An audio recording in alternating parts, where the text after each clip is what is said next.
pembaruan janji imam adalah kesempatan yang memang khas, yang tidak mau kita tentu saja lewatkan, meskipun kita sadar kenyataan jarak Keuskupan Padang ini antar satu paroki dan paroki yang lain cukup jauh. 2 provinsi, 1 kabupaten dari provinsi Jambi. Dan toh kita selalu merasa sesuatu ketika kita ikut bergabung dalam perarakan para pastor yang siap untuk membarbarui janji imam dan merayakan pemberkatan minyak krisma, minyak katekumen, dan minyak untuk orang sakit ini. Seperti kita disatukan dalam satu karunia tahbisan yang sama, yang mau kita curahkan, kita bagikan juga kepada umat. Jelas dari sini kita juga merasa bahwa kita tidak mungkin bertahan sampai titik ini tanpa dukungan dan doa dari umat yang jelas menyayangi kita, mencintai kita, mendoakan kita. Paus Fransiskus sudah meninggalkan kita, selalu meminta doa, jangan lupa berdoa untuk dirinya. Dan sesuatu yang langsung menyadarkan kita bagaimana rahmat tahbisan yang begitu besar, yang begitu agung yang kita terima, tidak membuat kita menjadi sombong, menjadi seolah-olah orang-orang yang sampai pada status tertentu dan bisa memakai kekuasaan ini untuk kepentingan kita sendiri. Tapi kita sadar bahwa kita tetap orang-orang yang rapuh. Kita orang-orang yang menerima karunia begitu besar ini dalam bejana tanah liat. Apa yang kita renungkan hari-hari ini? Budaya perlindungan, budaya aman untuk seluruh umat dan anak-anak remaja yang datang kepada kita di dalam gereja kita, di tempat-tempat kerasulan ini. Budaya safeguarding membuat gereja kita gereja ramah anak dan juga ramah untuk orang-orang lanjut usia. Itu yang kita impikan. Karena kita sadar bahwa kita sangat manusia, sangat manusiawi. Kita butuh sentuhan afektif itu. Kita butuh kedekatan itu. Tapi kita sadar juga kenyataan dunia yang dengan kecanggihan media massa, teknologi, membuat kadang-kadang jarak antara satu dan yang lain justru semakin jauh dan semakin asing. Barangkali Yesus pada zaman sekarang dengan lagu biar anak-anak datang padaku gitu, mungkin akan dituduh macam-macam. Kita juga punya kesulitan untuk memahami bahasa hukum dan aturan yang rupanya membuat kita harus waspada. Kita figur publik, kita figur profesional yang memang dituntut untuk melindungi mereka yang lemah. Tapi saudara-saudari, kita sadar bahwa tugas panggilan yang tidak mudah ini juga membawa rahmat yang begitu besar. Di Indonesia dengan budaya masyarakat yang khas, kedekatan dan kekeluargaan yang khas, membuat kita masih bisa dekat dengan siapa saja. Membuat kita masih bisa merasa aman, memeluk, bahkan mencium. Tapi kita tahu di luar sana Kadang-kadang ada orang-orang yang nanti saat-saat tertentu yang bisa dimanfaatkan untuk menyerang gereja. Saudara-saudari, ada satu cerita.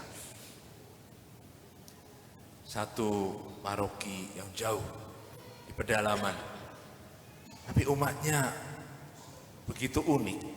Meskipun mereka semangat datang ke gereja, tapi suka melanggar hukum yang keenam itu. Bahkan mau dikatakan dosanya mirip-mirip semua, selingkuh gitu. Sampai malu mereka untuk mengakukan dosa kepada pastor. Maka pastor yang sadar akan hal ini memberikan satu petunjuk kepada umat. Ya, tidak usah bicara terlalu jelas, eksplisit gitu. Pastor sudah tahu, bilang saja, ya pastor saya kepleset gitu. Loh, bagaimana ibu? Apa boleh buat, saya kepleset lagi gitu. Maka pastor sudah tahu, nanti absolusinya juga sudah jelas gitu. Rupanya dengan itu umat yang sadar bahwa memang lemah dan terbatas itu tetap bersemangat untuk menimba sakramen dari sakramen rekonsiliasi, kedamaian dan kekuatan untuk melawan dosa itu. Satu kali dalam perayaan pastor terlambat, umat sudah datang menunggu lama, kok tidak mulai perayaannya, sampai akhirnya ketika pastor tiba agak aneh karena kotor-kotor, basah-basah gitu kan. Lalu ditanya, pastor bagaimana? Kita tetap adakan perayaan? Iya, tetap jalan. Saya tidak apa-apa. Memang kenapa pastor? Saya terpeleset. Lalu umat semua kaget gitu kan. Wih, pastornya juga ternyata melanggar hukum yang keenam. Padahal kepleset betulan gitu. Kita diundang untuk menjadi nabi, saudara-saudari. Diundang untuk berani melawan arus. Dengan bahasa yang tegas dan jelas. Tapi dengan semangat dan sikap belas kasih. Yang mau merangkul umat. Yang mau merangkul juga yang bersalah. Merangkul semua, baik korban maupun pelaku. Kita sadar bahwa tugas kita seperti Yesus, gembala baik itu, tidak membiarkan satu ekor dombanya hilang. Maka ini juga tugas kita. Dengan kenyataan, dengan keterbatasan dan kerapuan kita sendiri yang sangat manusiawi. Kita juga belajar dari umat, dari mereka yang lebih senior dari kita.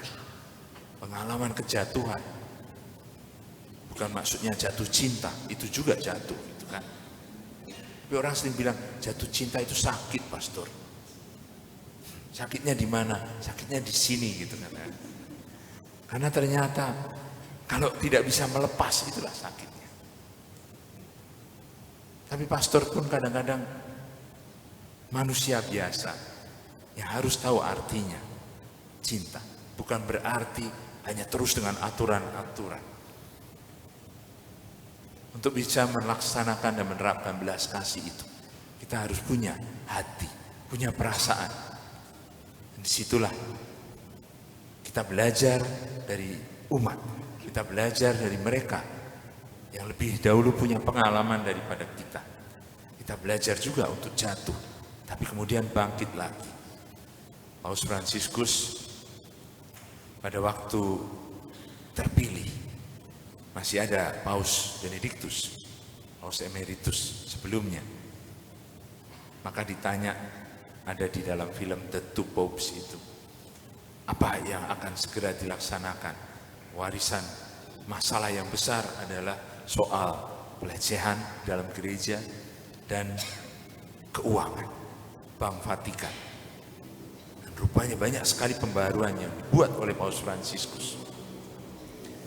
Banyak sekali, sampai betul kalau kita pikirkan lelah juga kita ikut menanggapi pembaruan-pembaruan ini.